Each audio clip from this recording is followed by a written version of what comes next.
I said it like a million times that I was not going to do that because I wanted to make sure that people understood. And yeah, it was like,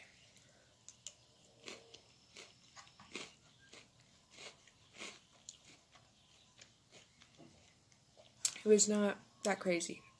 It was crazy material, and it was all satirical humor about the world and how women don't have rights, and like I made one about like how my nipples are so scary even though they're like the same size as like a dude's because I don't have boobs, and how mine are illegal but his aren't, and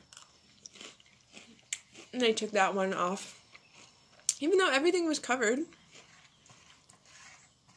I was just wearing duct tape, and I was just trying to make some points and prove some stuff, and then people started like calling the cops to like make sure I was okay because I thought I was going crazy. And that's why I wanted to like talk to Jim Carrey like through this video, or someone like Ellen DeGeneres.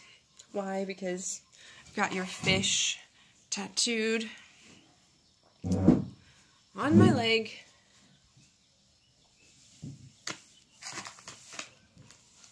There she is. Oh. Dory. Okay. I don't know if you can see it, but I have Dory tattooed on my leg with the words, "Just keep swimming." And I got that for my mom and also for me. But it is to remind me to keep going because it was my 1-year anniversary of surviving on this island tattoo, and they say like after like 2.5 years like you're supposed to be accepted and that you can finally be like a local, and I'm reaching that year, that 2.5 year mark, and I'm hoping that all the bad stuff is behind me and that everything's going to work out. I know that the dogs are going to be returned to me. I just need people's help. I need help getting a lawyer. I need help with people understanding what goes on at the Humane Society and how they completely lied, how the hospital lied, how the hospital was also drugging me like way too much. I ended up getting Depakote poisoning from the hospital. My hands were shaking really badly. I haven't had a period in 2 months, and I'm not pregnant, which is really bad. And my levels were supposed to be at like, I think like 60 to 80 or something like that, and they were like 160. So yeah, they were way too high, and they only blood tested me twice while I was in the hospital. So I think that's not very good as far as trying to make someone better. They were just trying to numb me, which is what happened. So then I decided to withdraw myself slowly from the medicine because it was making me shake and it was making me feel crazy. And so yeah, I went through that all by myself, which was not fun. It gave me really bad headaches. And now I'm just going solo, trying to live this life now without my dogs, trying to get my life back. So not only was I put in the hospital, when I got out of the hospital, I was wrongfully evicted from my house. I was not given like eviction papers or anything like that. I was just kicked out and said you have to get your stuff and like you don't have a house anymore. So that sucked, and so then I was like homeless, and then I went to the hospital one more time, and so because they basically were like, well, she's homeless now, she doesn't deserve to have her dogs back. And even though I was homeless with my dogs before and they had an excellent life, they had a great life,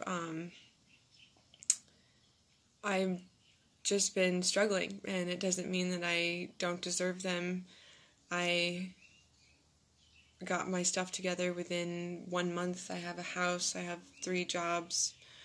I'm going to start making my property good for them, and then they're going to have a permanent place that no one can ever kick me out from again. And they had no right to do this to me, and I know what it looked like, how I left everything, and how I made people feel, was that I was like losing my mind. And Jim Carrey seems to think that it's not losing your mind, it's just something else that other people don't understand. Like a little thing called enlightenment. We don't have to say that if you don't think that that's an appropriate term. But Jim Carrey, my hero since I was a little kid, seems to think that enlightenment looks a lot like insanity. And I have looked up to him since I was a child. So if he agrees with it, then I'm going to agree with it too. And I agree with everything that he says. Like, I believe that we are all one, and I know this now. Like, what happened to me after the group text, I can't really explain in easy words.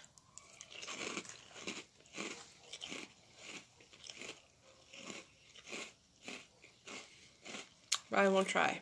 Okay.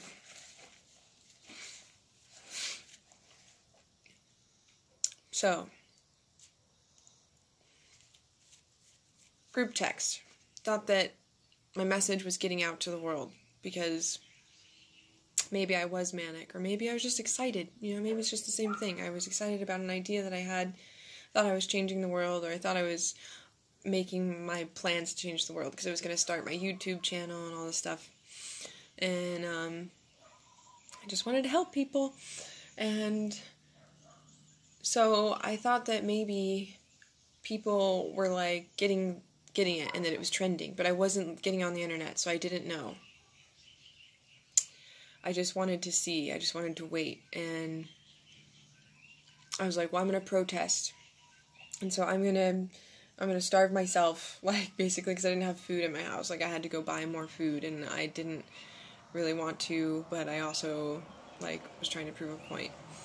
I was like, I'm going to wait until something is said, like, because if this becomes something that's like a trending thing, and like people are talking about it by the news, like the president will have heard something about this weird chain text thing. And I really thought that people would understand it and that they would do it, But I just freaked a lot of people out. I'm sorry about that. I wasn't trying to freak anybody out. I was trying to prove a point, like playing telephone. How when one message starts at something, and then like down the road it completely is something else. I was trying to kind of demonstrate that about how the government works and how information is given to people through the news, and how we're just very blind to the real world, and it's just crazy how we live sometimes, and how, like, the things that we complain about, like the things that I'm complaining about, like, I just want my dogs back. I mean, other people don't have houses, other people don't have their families together, like we all have this pain, we all have this burden, but like at least I understand it, and it consumes my life. Like, it's the reason why it's hard for me to talk to people who don't have compassion like I do, because I just don't see how, like, you can look at the world and not just be disgraced with how humanity is, how people treat each other.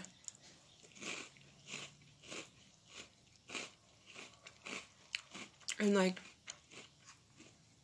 I truly believe that it's possible for us to all come together and stop fighting and stop hating, and like, this is all even, like, it's not even real in the first place. Like, we're just like a speck of dust in an infinite cosmic universe, as Kesha would say. Like,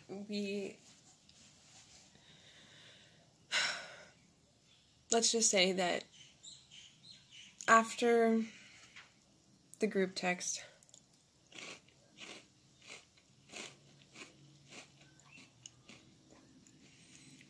I started to understand the songs coming from the radio as like responses to what I was saying to my computer, like just out loud. Like, I had a couple camera devices on, I had my computer on, I had my phone on, but like nothing was actually recording.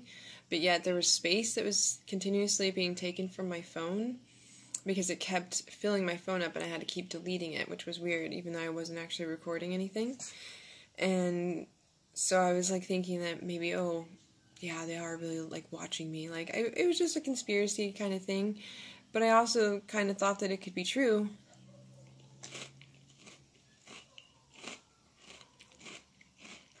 And then the things I started to say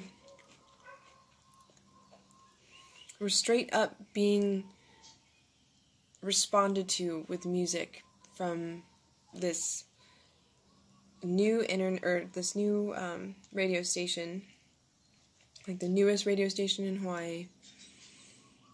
It was so crazy. Like, I started to add songs that they played, and the songs started to change from like being happy songs to like the end of the world is kind of near us and you should point to God kind of songs. And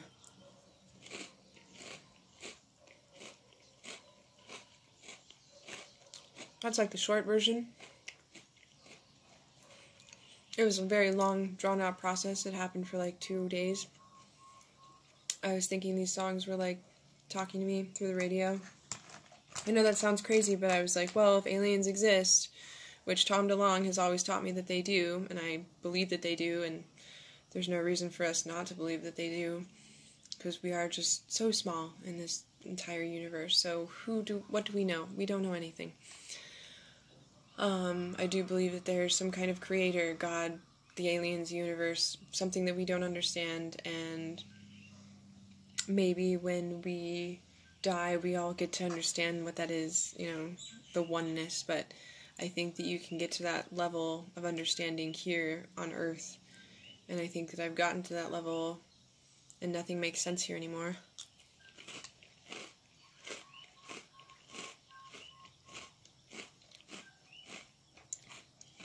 And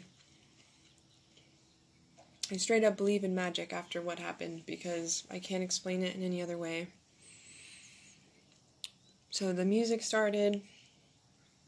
I made a playlist on Spotify that started to add the songs that they were playing. And I added them in like threes. So the name of the Spotify playlist is like 808, A Whole New World with You, something like that. And the songs that came on were like Jesus Take the Wheel, and like you better pray like for your sins and all this stuff, like weird songs like that. It wasn't like music like that before. And besides the music thing, there was like a whole bunch of weird stuff that was happening at my house.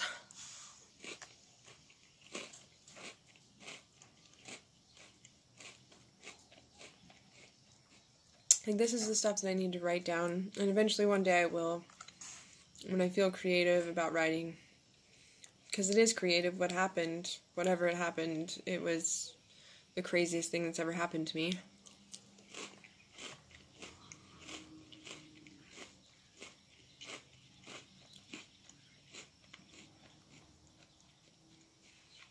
So,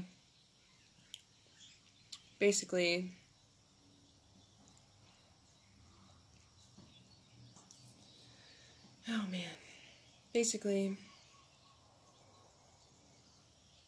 I just had this understanding that was coming from somewhere else. Not me. It was like it wasn't voices in my head. It was, I guess it was kind of like, not like voices, like it was just like a stream of consciousness that was not my own, and it was reassuring, and it just made me feel like everything was going to be okay, and that what I was doing was going to help people, and it was going to help animals, which is what I've always wanted, and it was just this overwhelming understanding that God or aliens or someone exists, and that they were communicating with me in this way, and I felt so connected to whatever it was. At first I was really afraid of it, because I had no idea what was happening, and like my heart was like in my chest, and like I was really scared, and then like, because all of this weird stuff started to happen. Like, for instance, I made some rice for my dogs, okay? I made a pot of white rice for my dogs. I mixed it in with their dog food. And I had put it in the refrigerator to cool it down or whatever. Just, I had it in there. And then the next day, when all this other weird stuff started to happen, I went into the bowl of rice, and there was an egg inside of it. Like one egg, like an Easter egg. Like, kind of like in a game where, like, you get an Easter egg and it's like, oh, haha, you found something new that was a hidden item. Kind of like that, or like, kind of like Jesus, you know, an Easter egg. And, yeah, I did not put an egg in the rice. I don't even know how that would happen. Like, I didn't boil one egg with a pot of rice. And then there was like this Newman's popcorn bag.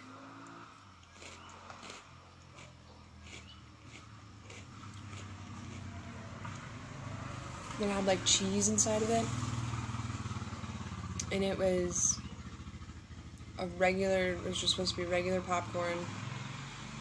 I know that doesn't sound crazy, but like the whole box was regular popcorn. And then I opened this bag up without popping it, and there was like cheese inside of it, and it was the weirdest thing ever. Like, these things sound like nothing. Basically, I was getting information from somewhere else, okay? And they started to tell me that, like, not in word for word the world is gonna end, but it was kind of like, yeah, the world's gonna end, and you gotta figure out how you're gonna tell everybody.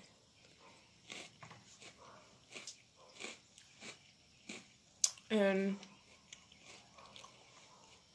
I was like, what? Like, I started to kind of freak out a little, because I was like, am I the only one hearing this radio station with all this music playing? And then they kept on talking about how on my birthday, which was September 28th, that the Comic-Con was coming, and I was just like, the aliens are coming for Comic-Con on this island in the middle of nowhere. They're going to come and they're going to either take the people who are here, or they're, you know, yeah, basically that's what I kind of got from it.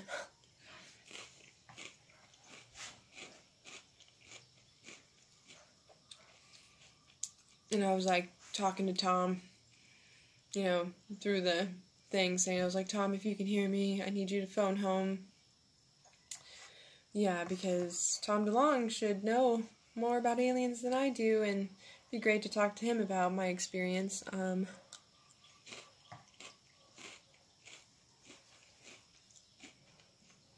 So basically, I was under the impression that there was going to be something bad that was happening on my birthday, and I didn't know what I was predicting, but I predicted me going to the hospital because I got out the day before my birthday, and then I ended up going back in like a couple days later. I actually was there on my birthday because I didn't have the medicine with me, so they made me wait in the hospital for like an hour and a half to get my dosage, which was crazy. So anyway, and then they gave me something that was not even supposed to be prescribed to me, and it made me feel like I got hit by a bus, so my birthday was not fun, and I felt like crap the whole rest of the day afterwards.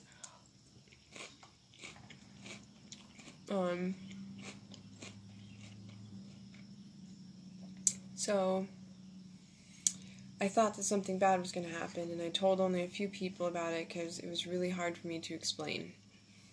And I knew I sounded crazy.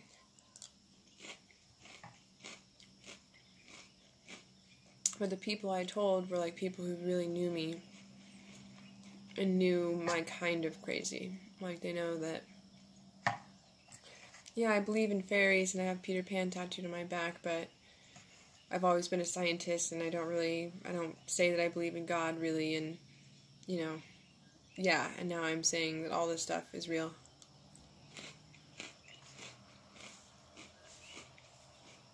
I was trying to explain to them, like, how crazy it felt to me, but I knew it was real, and most of them didn't believe me.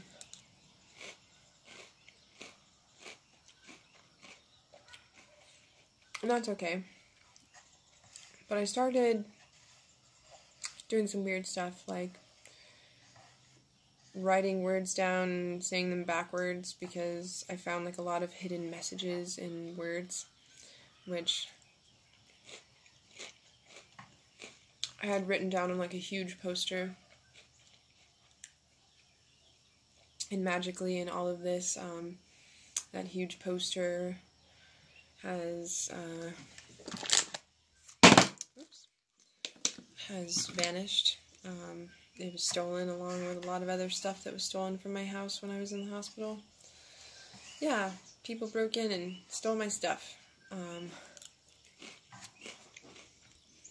They stole my laptops that had pictures of me and the dogs and my whole life, which is something that I can't even really, like, fathom the idea of how much that makes me sad, because it's just memories, but I want my dogs back before that, because, you know, that's not real. Speaking of pictures, here's another one.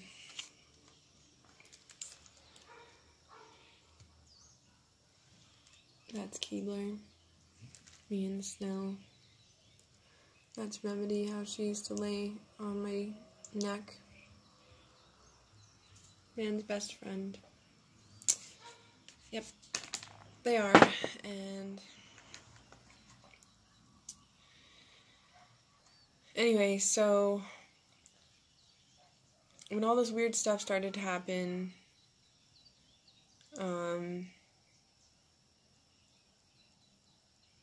I can't really remember the order of operations, but my Facebook videos got a little weirder, but I never said anything about the world going to end. I was just trying to make, like, political posts. And then people, like, started freaking out, thinking I was going to do something bad to myself, and they, like, started to call the cops. Oh, yeah, and then, so, like, everything that happened,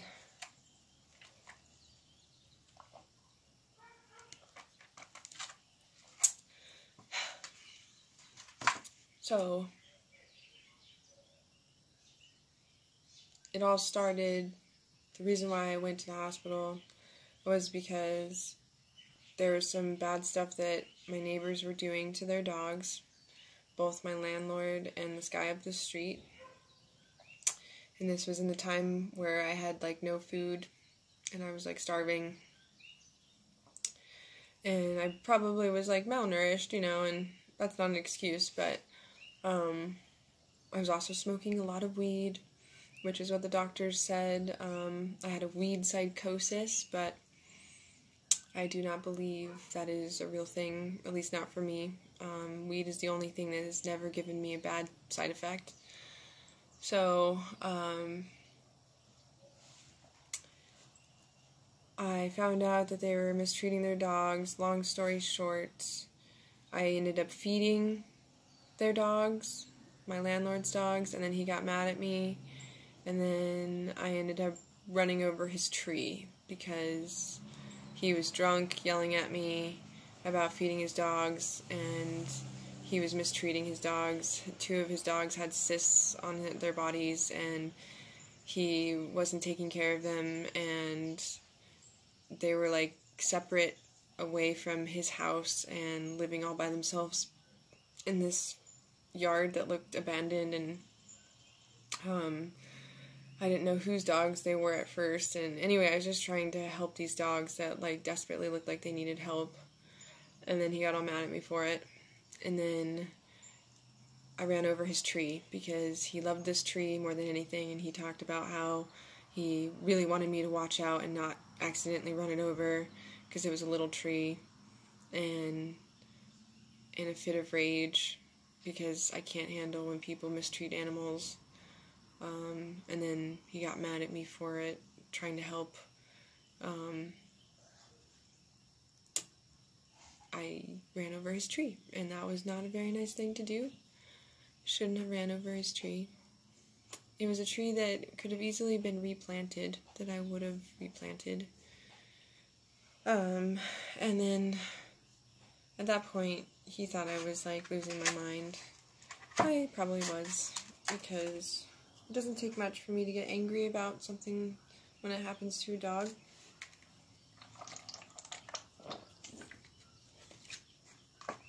Thank you, Cocoa Puffs. Yeah, and so I was like, well, I have all this energy now. I'm going to go up to the neighbor's house, who has also been mistreating his dogs, who told me he was inbreeding them, and who told me that he had 3 dogs, like, away from his house as well, like, on the other side of the road, just tied up by themselves, away from the street, where they don't have a house or anything. They just, yeah, I wanted to see what that looked like, because I saw what his other dogs looked like. His other dogs were chained up in front of his house, like under cars and by cars, and which is a common thing here. I don't know why.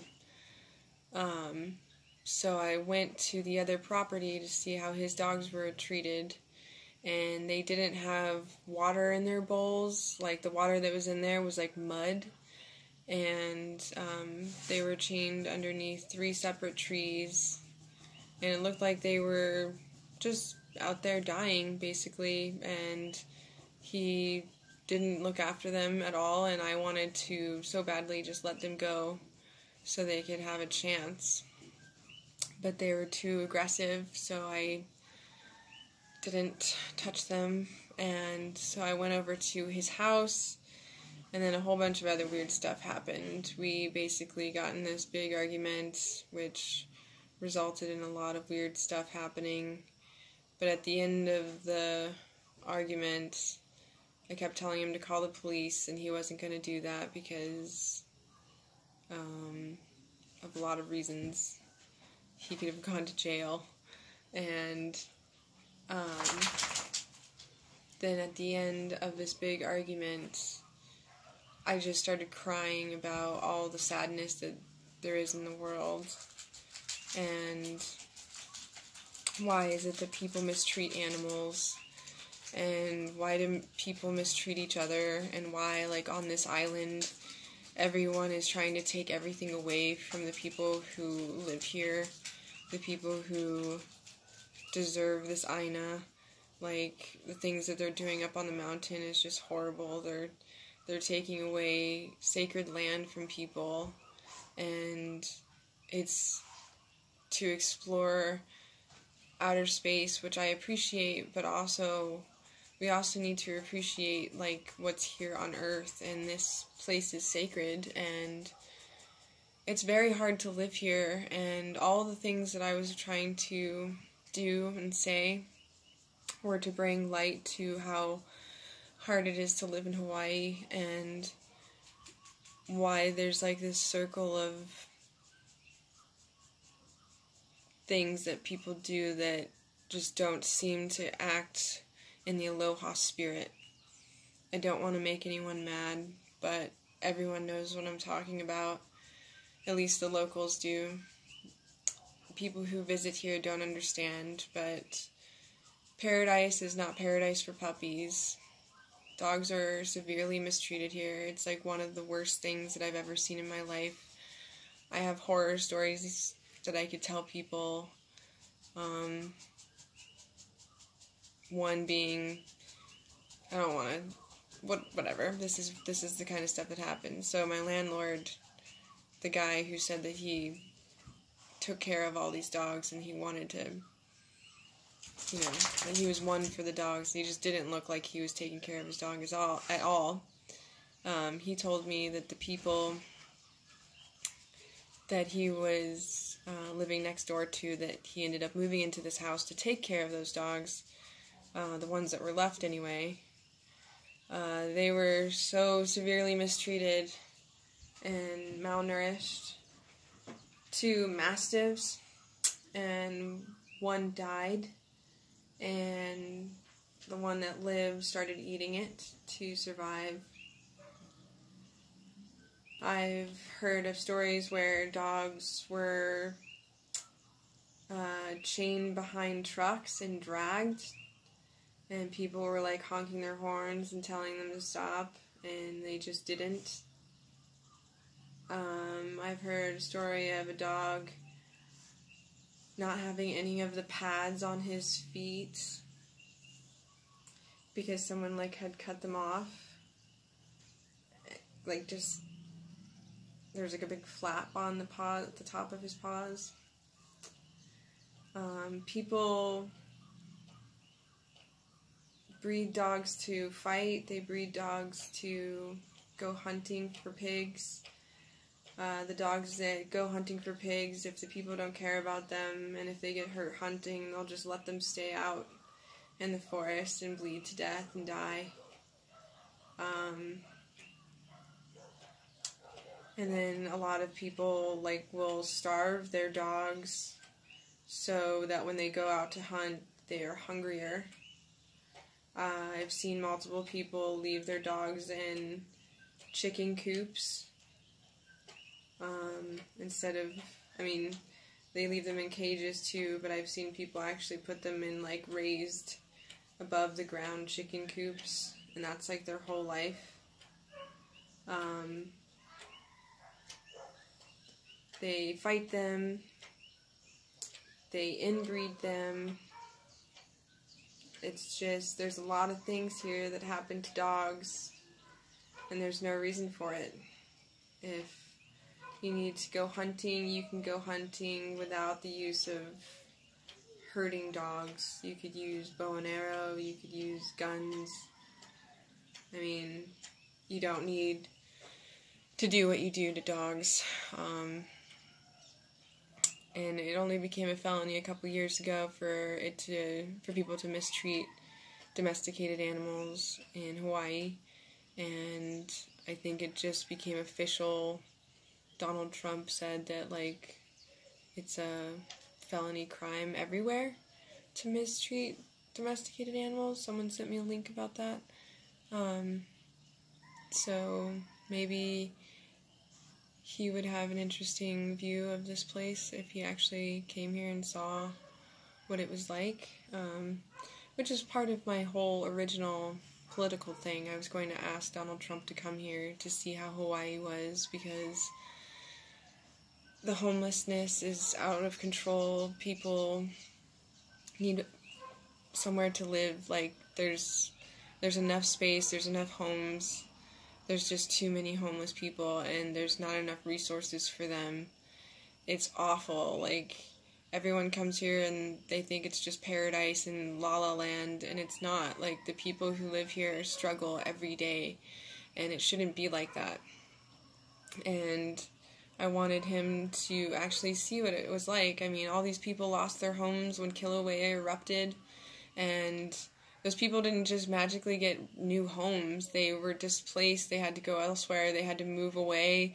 Some stayed. Some are still trying to make it by, like, just to get new jobs, new houses, new everything. Like, they had their whole lives taken away from them. And I feel like it just wasn't something that people even cared about that much. It was only news because it was erupting and it was cool looking. And then after that, nobody really cared. And I think that Hawaii needs a lot of help with a lot of things. The infrastructure here, there's not enough hospitals, there's not enough mental care. That's why people choose drugs, and why there's crime, and it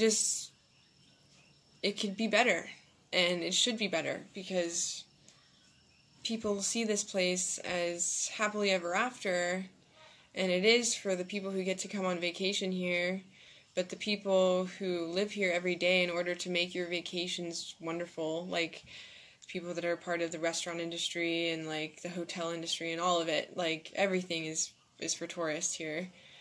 Those people are struggling every day just to survive and like to claim their own land, to have rights to their own land, and to have their land not be taken away from them, like while you're here throwing litter on it and not knowing anything about the culture. And it's just, I think there is this anger that exists here that's been in the culture for a while, because everything has been taken away from the people, and it shouldn't be like this. I hate that it's like this, and I hate that I'm seen as a person who's taken away. All I want to do is like give back to this land and try to make this place better than it is already. And I know that a lot of people need help understanding, like, that some things they do are wrong. Like, just because something's been happening since the beginning of time, you know, just like a religion, just like a politic, just like some kind of anything that needed to be challenged, it doesn't mean that you're a bad person because you've been following these rules. It doesn't mean that you aren't capable of changing. You just need to realize, like, your behaviors and what they're doing and how the life that you have, that you're taking care of, you should be taking care of. You shouldn't be hurting it, especially if it's bringing food to your families. Like, you should be giving it a good life. And it just hurts me because it's like, with all this stuff that I see all the time with people mistreating their animals here, it's so common. And for my animals, the ones that I literally treated as my children every single day, they were spoiled brats. They got their lives, just everything you could want for in a dog's life, they got. And I lived my life for them. Like, every house that I got, everything that I got, everything that I did was for them. And it was all taken away from me for having this moment of time where I just wanted to save the planet. I just wanted to bring awareness to all of the stuff that was going on. And maybe that was a little bit too headstrong, and maybe I came at people in a weird way and made them fear me, but, like, I didn't deserve to go to the hospital as many times as I did. The first time was because of me running over the tree and going over to my neighbor's house and then crying a whole bunch about all the shit that's wrong in the world. And then the cops showed up like 3 hours later. I had to talk to them for like another 2 hours. And then they had a third cop show up after they were clearing me and saying that I was good to go. Said everything was fine because I talked to them and I told them I was okay. And then the third cop, when I asked if I could get down because I was sitting on top of my car the whole time we were talking, because when they first showed up, I went outside and they grabbed me, and I told them that they had no right to touch me, so I sat on top of my car and I talked to them civilly, and I made them laugh at my jokes. They thought I was funny. I told them that they reminded me of people that I went to high school with. We were having a good time, and then the third cop showed up, and I was like, okay, they just said that I'm good to go inside now, and I was like, is that cool? And then he's like, yeah, and I get down, and he handcuffs me behind my hands. He drags me across a whole bunch of lava rock, and I'm wearing another onesie. I'm wearing my SpongeBob onesie, and I think that's why they thought I was so crazy, because I was in a SpongeBob onesie, and I was making jokes, but I was just playing around with them. Anyway, so yeah, he dragged me across a whole bunch of lava rock without having any shoes on, threw me in the back of his cop car the whole way, like an hour drive, didn't say a word to me. I told him that the handcuffs were way too tight on my wrists, and I was crying, and like, yeah, it was awful. Like, he didn't care about my mental well-being. He just wanted to throw the key away and send me off to the hospital. And so I got to the hospital, and I was pissed and, you know, relatively so. Like, they mistreated me already at that point, and I had no idea what was going to happen to my dogs. My dogs, oh, this is why it's hard for me to talk about this. So my dogs, at this point, for my first hospital stay, they were left in the house for 3 days with no food and no water and no ventilation in the house. All the windows were locked up because my dogs get out of the windows. And they were supposed to call someone to feed them, like my landlord or something, or they were going to call animal control. And they didn't do anything, and my dogs could have died. When my boyfriend went there to finally check on them, he said that there was like 26 piles of poop in the house, and yeah, the dogs could have died. He didn't have a car, so he couldn't have gone, and they said that they were going to have the police come back, or someone come back to give them food and water, and they didn't do that. And that was the first time. When I got to the hospital, they strapped me down to the bed, and I was definitely like fighting them at this point, because I hated what was happening to me. I didn't think that I deserved